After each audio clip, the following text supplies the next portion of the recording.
Welcome back, everybody. I'm Jay. He's Maddie, and this is Yankee and The Brit. And today we're going to talk about the Orlando Brown trade to the Kansas City Chiefs. All right, Maddie, Yeah. I know a lot of people have a whole lot of different opinions on this. I got my own theory. What are you thinking? Yeah, like on the face of it, you think great trade for the Kansas City Chiefs. You think like, oh man, like that was their one weakness and they've fixed it. Like we're the guy who is with chats all around the NFL, he seems like a guy, like a real talented guy playing a left tackle. Your Vikings were in for him. Many people were saying, and it sounded like you kind of wanted him to go there as well. The trade breakdown is the Chiefs trade their 2021 first round pick, which is 31 overall, a third round pick, which is 94, a fourth round pick, 136, and a 2022 fifth round selection. That's in exchange for Orlando Brown, a 2021 second round pick, which is number 58, and a 2022 sixth round pick from the Ravens, which basically just means the Chiefs get Brown, have to drop 27 slots in this year's draft and give up a few mid-rounders, which on the face of it, you think that's not a lot if you've got your left tackle. Yeah, I agree. It's just these NFL trades have gotten weird now. Like, give me a fifth, I'll give you a sixth, give me a fourth. Yeah. Like, they've gotten so, I don't want to say complicated, but like nuanced now. It becomes like you have to have a sheet of paper written down to remember it's like there was no chance that either of us were just going to be able to tell you guys that off the top of our heads. We had to like have it on our phones right here.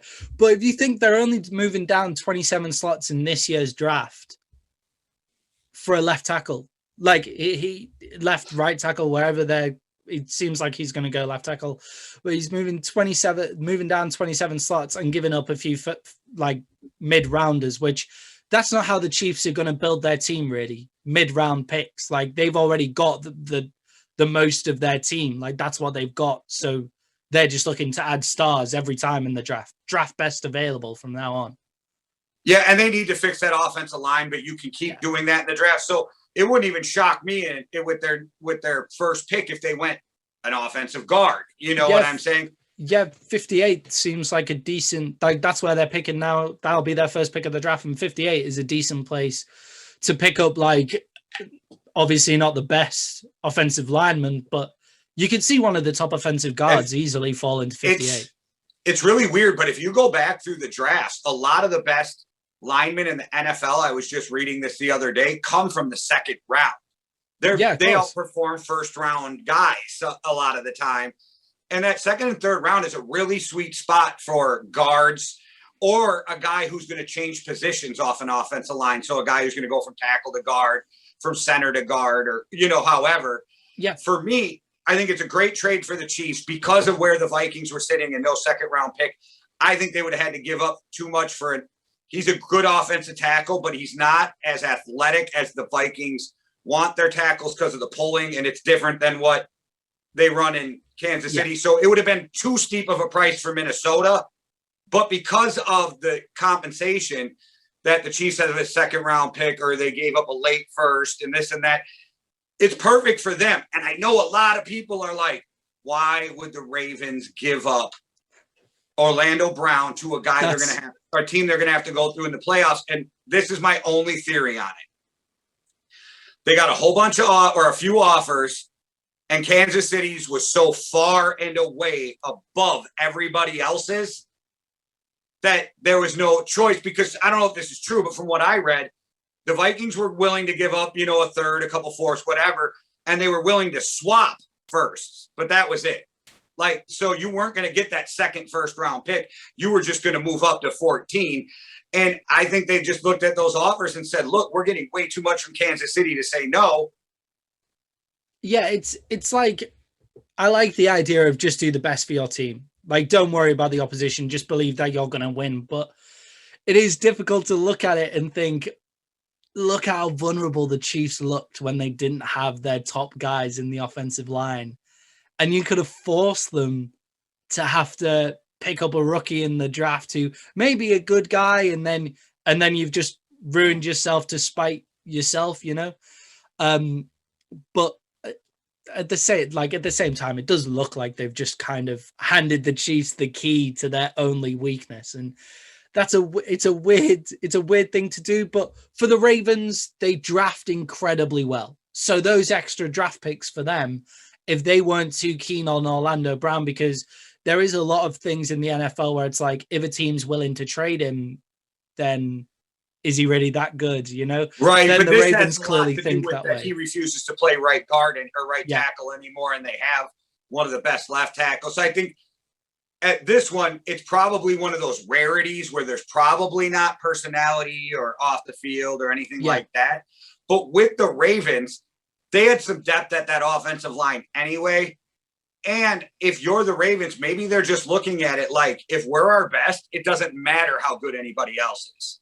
Yeah, exactly. And on the face of it, it does look good for both teams. Like when you just read the clauses of the deal and the problems they were having with Orlando Brown, and you think, yeah, that's the face. But it's now just people are thinking about it, and they're thinking of, hang on, you've just given him to the Chiefs, who, by your own admission, you've struggled to beat. Like, by your own admission, the best year that you played, they were your kryptonite, I think Lamar Jackson said, or something like that. And you think you've handed them the key to their only weakness, but you do what's best for your team. And if what's best for your team is that trade, you don't worry about who you're giving him to, So let me give you a speculative trade, not even a speculative, just let me throw something out there.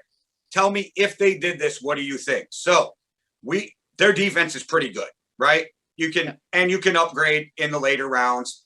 Your offensive line's pretty good. You got your skilled guys. I know everybody says they need a receiver, right? I would take a wide receiver if I was them, but now they've got Sammy Watkins as well. Then you think, right? You got 2 draft picks this year now if you're the Ravens, right? Yeah. So what if, and a huge what if, right?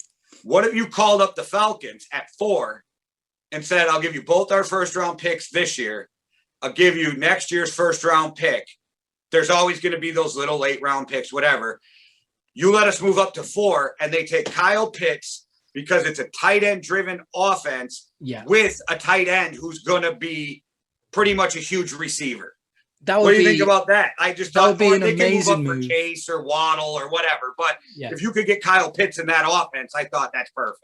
That would be an amazing move for Baltimore. But I think Atlanta are probably receiving bigger offers. Probably. I was just throwing that out there. Like if you turn that if you're Baltimore, Jalen Waddle or Jamar Chase or even Smith, was that not worth giving him up to Kansas City? If you're Baltimore and they upset and you ring the Falcons and say, what will it take? Now that we have those 2 first round picks, what will it take to get up there? But the Falcons are probably receiving offers from teams where they don't have to drop down as far. They're probably maybe even getting. But maybe you even call the Cowboys to pick up Smith or Waddle. That's what I was going to say. With the trade, what do you think about the trade if they somehow pull a top receiver or top pass catcher out of the draft? Yeah. If they call any of the NFC's teams in 10, 11, 12, like the Cowboys might not get that done because Jerry's kind of seems to have in his mind that he wants like a big playmaker in the draft. So he still needs to be drafted in like the top 20 to get like the biggest guys on the board. But I like the move from Baltimore, whoever they can trade up to get, because chances are when you look at the way that the draft's going to fall, Smith, Waddle, or Chase are going to fall to that point, 10, 11, 12. There's been talk that even Pitts falls to the Cowboys at 10, which I don't see myself, but and if you're Baltimore and you can get up there, you take it, don't you? You say, I just got a comment on Pitts falling and you don't see it. I'm in this weird spot where I can see this guy going as high as 4, right? Yeah. And I can see him falling as deep as 10. Yeah, he doesn't fall outside the top 10, but I would think the Cowboys would be the team that takes him at 10. So then you wouldn't be able to trade. Right, but I'm just saying like, it's 10, weird because if you need something else, and don't know how true it is, this is the craziest time this week before.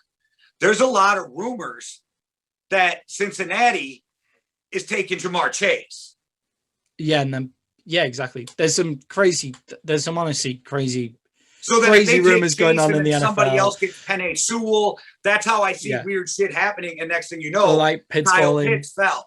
But if somebody took him at 4, I'm like, okay, this is a perfect spot for him too, because he's just an amazing talent. We don't know what he'll be, but he's amazing talent.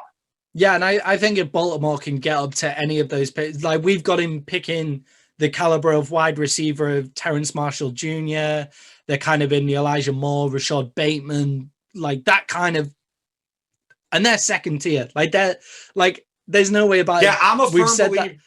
If you get We've up for said that, Jalen and they could be Waddle, the best guys. They could be the best guys in the NFL now. Like that's why we've said they could. Like they could easily do that. But then you have guys who are going to be known hits, which are Jamar Chase, Kyle Pitts, Jalen Waddle is getting up to. He's going to hit in the NFL no matter where he goes, kind of like CeeDee Lamb kind of guy. And then you can get Devontae Smith, where if Devontae Smith hits in the NFL, you're onto a winner. And I can really see Devontae Smith fitting in the Baltimore. That's kind it. of If more he's of a gadget Raven, guy. he's impact on the kickoffs and punts right away. Boom. Yeah. You got a guy that can take the Hollywood can too, and I know he gets shit on, but you get another guy who can take the top off. But you also got a guy who plays the slot amazingly well. So he's so versatile. He would fit perfectly in that Greg Roman offense, that Colin Kaepernick style offense that they run with Lamar. Granted, Lamar is way more talented, but I think if you're Baltimore, you can take a swing on a guy like that. And we all know that it's never an exact science, because you as a Cowboys fan probably want to call up and thank the Philadelphia Eagles for passing on Justin Jefferson. Yeah. Yeah, like, of course. You know what like, I mean? Otherwise, we'd be screwed. Like, otherwise, the Eagles would actually have a chance. But, like, you know, like they call up, like if they call up the Giants, the Eagles, that's going to be Devontae Smith will probably be there. Baltimore, Trader Rick, number 4, pick 14. We're open to do some business. Yeah, exactly. Second round pick. Give us one of your first. Give us a second, and we'll trade back with you. I was just going to say, like the Vikings would be a good spot to trade to as well. I don't know whether are you gonna get the same standard of receiver there. Like it depends. It depends where the draft falls. So that's exactly. That wouldn't happen until, like, say at pick 10, the guy they like is starting to fall. Then they're still going to start calling 12, 13, 14. Yeah, exactly. And they're going to be like, so if he gets to 14, what do you want? And we all know Rick Spielman and Jerry Jones, both of our guys, are not afraid to move up and down the draft. Yeah. So, and we need a second round pick, even though we have like 10 picks in this draft, we don't have a second. So if we can move back and pick up a second in the process, I would actually be okay with it. And I think the Giants are kind of like, I think the Giants are a very good prospect to trade to for them, because the Giants, as a team, you look at them and it's like, oh, actually, you shouldn't have many holes. But the one hole that they do have is pass rush. And a lot of these guys are not going to be guaranteed hits. You feel like you're reaching if you take any of the pass rush guys at 11. So if you can move back to... What's the GM's name of the Giants? David Gettleman? Gettleman. Is that, he's Julian a fucking Gettleman. idiot, I think. Yeah. It would be a reach for him to pick any of those pass rushers in 11, really. Just the way that it looks. Like Jalen Phillips has concussion issues. Quitty Pay, maybe a bit too raw. Gregory Rousseau, definitely too raw. Like you look at them and you think, if he trades back to 27, then those guys are viable options to take. You're not reaching, and I know and that's had this discussion. That was actually a good lead-in, Maddie, without knowing it. Rumors now, Vikings want to trade back because, granted, they want to pick up a second, but they're in love with Jalen Phillips. Yeah, and we've spoke about the Vikings options as well, because when we look, but that's why it's a good trade back partner. Yeah, yeah. When we look above them, it's like, the 3 best offensive linemen should be off the board by then in Darisaw, Slater, and Penei Sewell. They should be off the board by then to the Bengals, Panthers, and the Chargers are definitely taking one of them. Is and how somebody we're else looking will at grab one of those guys if those other teams don't. So yeah, exactly. So they'll be there, and you're thinking, well, then if they want offensive linemen, then trade back. What's that other hole? you don't think that pass rusher is necessarily a massive hole, but it to the rest of the NFL, it does look like it. So move back. It all depends on Danielle Hunter's injury, right? Yeah. So if Danielle Hunter is back 100% from his neck injury, he's 26 years old. He's the fastest to 50 sacks in the NFL. People just don't know who he is for some reason. He's a top guy. And then the other side, if you're not a Vikings fan or in the North, you probably don't know who DJ Wanham and Stephen Weatherly are unless you're a Panthers fan. But they are very solid, but you can always upgrade. And in Mike Zimmer's defense, the 3 technique and your edge rushers are the most important. Yeah. We got our 3 technique in Pierce now, in Tomlinson now. So if you get a second edge rusher, and if Danielle Hunter is not happy with his contract moving forward, you're covered. So yes, I think it's a huge need, but I think they could get away with one more year. Yeah, and so in answer to your question, I think the Baltimore Ravens have many options to get up and take a premium guy, because you can definitely see 10, 11, 12, Waddle and Smith being on the board, possibly at those points. And you think, like, obviously we have spoken about this before, and lots of people have spoken about this, about do Baltimore really need a wide receiver? Well, it looks like they're going to be taking one anyway, so you may as well go take the top guy. But if they're picking at 27 and 31, it is 27 they're picking at, I'm pretty sure. But if they're picking at 27 and 31, what are they going to do with those picks really to make a difference? Whereas the difference makers are a bit higher up. And I bet you'll agree with this. So yes, I do think they need to get a wide receiver. No, I do not think they need a number 1 wide receiver. Hollywood Brown is a number 1 wide receiver. We've talked about, go back and look, guys, self-promotion. Aaron Rodgers, Patrick Mahomes, these guys play a different style. It's not to shit on Lamar. He plays a different style. Hollywood would be a 1,000-yard receiver if that was the style of guy he played with. That's not what Lamar does, and that's what makes Lamar electric. Yeah, exactly. I 100% agree with you, but I also think it doesn't hurt to have if you have a number 1 receiver, then you guys have got but a you don't have receiver, to force it, is what we're saying. Yeah, exactly. They don't. If the trade is there, take it. If it's not there, use your 2 first-round picks to get, I don't know, better, like anywhere. lot of chat that there's going to be one of the linebackers available, like a Zaven Collins might be available down there at 31. If you want to play Terrence Marshall Jr. at 27, and then Zaven Collins at 31. Jerry Jones did back in the day. Give up one of those firsts for next year's first. Yeah, exactly. Like you can. Lots of teams are wanting to do that. By the way, that's a massive thing around the NFL apparently, where don't expect teams to be trading back for the first this year. For the picks this year, they want the picks next year when the scouting situation goes back to normal and they can be more sure on their picks. And that's if you look what the the Cowboys want Dolphins to be out of did, 10. The Dolphins pushed it back 2 years so that they can use that ammunition next year if they need to. Yeah. To trade for a guy, or the year after when the quarterback class supposedly is going to be better than next year, they can make moves. So like they're thinking 2-3 years in advance. Yeah, you can. The Baltimore Ravens are in such a sweet spot. If you're a huge draft fan like I am, I live, breathe, and sleep the draft from the end of, the Super Bowl till, I get a draft low where I'm almost let down on Saturday after it ends. I'm like, what now? If you're a Ravens fan, dude, you are in such a sweet spot, an exciting weekend for you, and your team is just going to get better. And you're already one of the top, 6 teams that I think can make the Super Bowl. Yeah, you're in a Super Bowl window right now. That's where Baltimore are. And they're also a very well-run organization, so you trust them to do the best with those picks. It's not like people have handed all of these picks to the Jets and the Jags and said, there you go. And it's like, oh, well, they could miss on all of them. That they're one of the best run organizations when they were originally the Cleveland Browns? Yeah, exactly. That's crazy. But they left. I don't know what. Well, the Cleveland Browns are becoming one of those as well. I don't know what the city had to do with it, though. They left Cleveland and became good, but they could not be good in Cleveland. It was just crazy. It's crazy. Yeah, well, the Browns are seeming to get better as well. We'll talk about that another time before things. I am so excited for this draft, man. Yeah, me too, man. Me too. We've spoken so much about the draft potential that we forgot to mention our thoughts on it for Kansas City too much. I'm kind of thinking, this makes them favorites to win the AFC again. I agree with you. If they weren't already. They already have the core of their team. Yeah.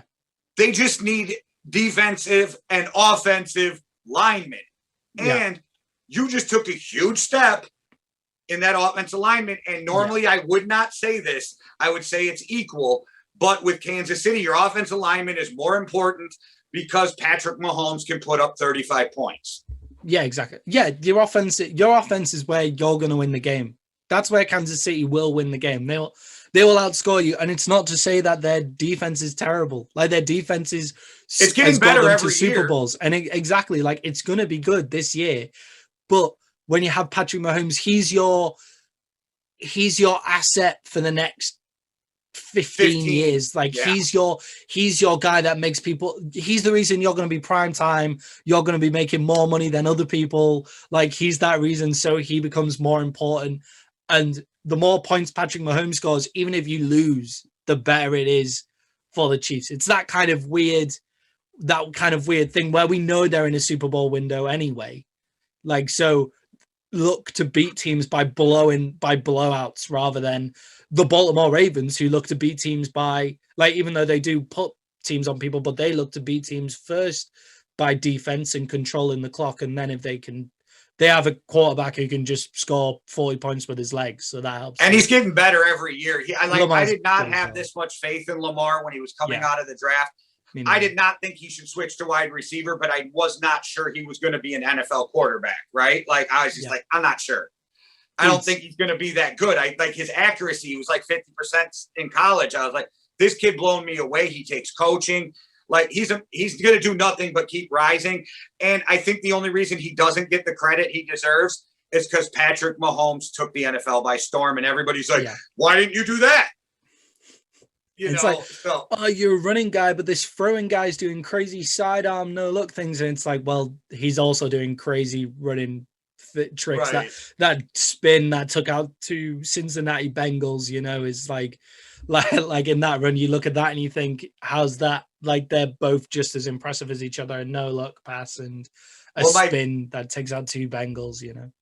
In summary, I think we both think it was a good move for both of them, even though they traded to somebody they're going to have to play at some point in the playoffs. I think if you look at it and say you did the best for your team, and if you think you're just like, if you're out there to just go win, then like, if you think the team that you put on the field can beat anybody, then that's the best play that you made. I am a little worried for Baltimore in the sense that they've given them to the Kansas City Chiefs, but also like, is one player going to be the difference that much? Unless it's a quarterback, you're never just one player away. Yeah, exactly.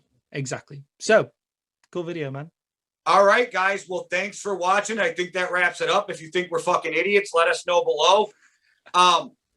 And as always, follow, like, subscribe right down there, guys. You see it all. I don't need to go through it. All right, guys. Thanks for watching. One world, one love. Deuces. Cheerio.